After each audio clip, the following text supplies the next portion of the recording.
वह मदिरा पीकर 6 महीने तक सोता था। उसके जागने पर तीनों लोक डर जाते थे। जो वह नित्य भोजन करता तो संपूर्ण जगत जल्दी ही चौपट हो जाता। वह युद्ध में ऐसा धैर्यवान था कि कहा नहीं जा सकता। उसके समान अनेक बलवान वीर वहाँ और भी थे। रावण के पुत्र मेघनाद की जगत के सूरवीरों में पहली गिनती थी, जिसके सामने युद्ध में कोई नहीं आ सकता था। इंद्रलोक में तो नित्य ही भागा भाग मची रहती थी। दुर्मुख, अजीत, वज्रदंत, धूम्रकेतु, अतिकाय आदि अनेक योद्धा ऐसे थे कि संसार भर को अकेले ही जीत सकते थे। सब राक्षस इच्छा अनुसार रूप बनाने वाले और सब प्रकार की माया जानने वाले थे। सपने में भी उनके हृदय में दया धर्म नहीं था।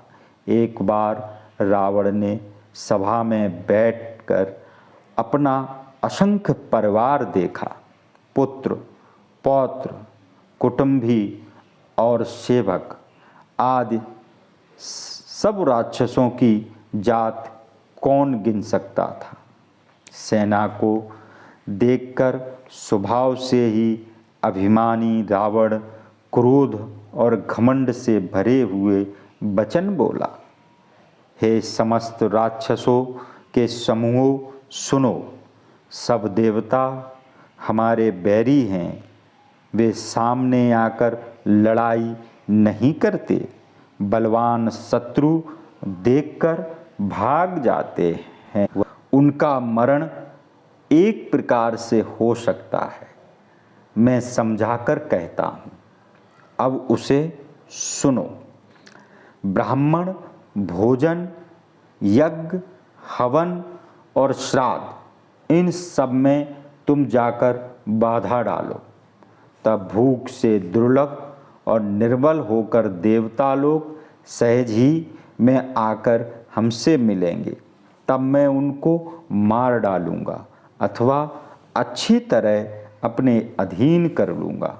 फिर मेघनाद को बुलाया और शिक्षा देकर उसके बल और देवताओं के प्रति बैर भाव को बढ़ावा दिया और कहा, जो देवता रणधीर और बलवान हैं और जिसको अपने लड़ने का घमंड है, उनको युद्ध में जीत कर बांध लाओ।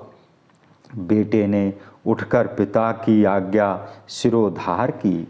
इस प्रकार रावण ने सभी को आज्ञा दी और आप भी हाथ में गदा लेकर चला।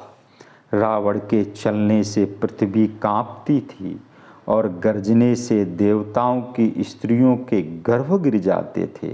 रावण को क्रोध सहित आता हुआ सुनकर देवताओं ने सुमेरु पर्वत कंदराओं का मार्ग लिया। दिक्पालों के सुहावने लोकों को रावण ने सूना पाया। वह बारंबार सिंह के समान गर्जना करके देवताओं को ललकार कर गालियां देने लगा। युद्ध के मत से मतवाला रावण जगत में दौड़ता फिरता। अपने समान योद्धा खोज करने पर भी उसने कहीं नहीं पाया। सूर्य, चंद्रमा, वायु, वरुण, कुबेर, अग्नि, यम आदि सब यज्ञ की आहुति के अधिकारी देवताओं और किन्नर, सिद्ध, मनुष्य, देवता, नाग, इन सभी के पीछे हठपूर्वक पड़ गया। ब्रह्मा जी की सृष्टि में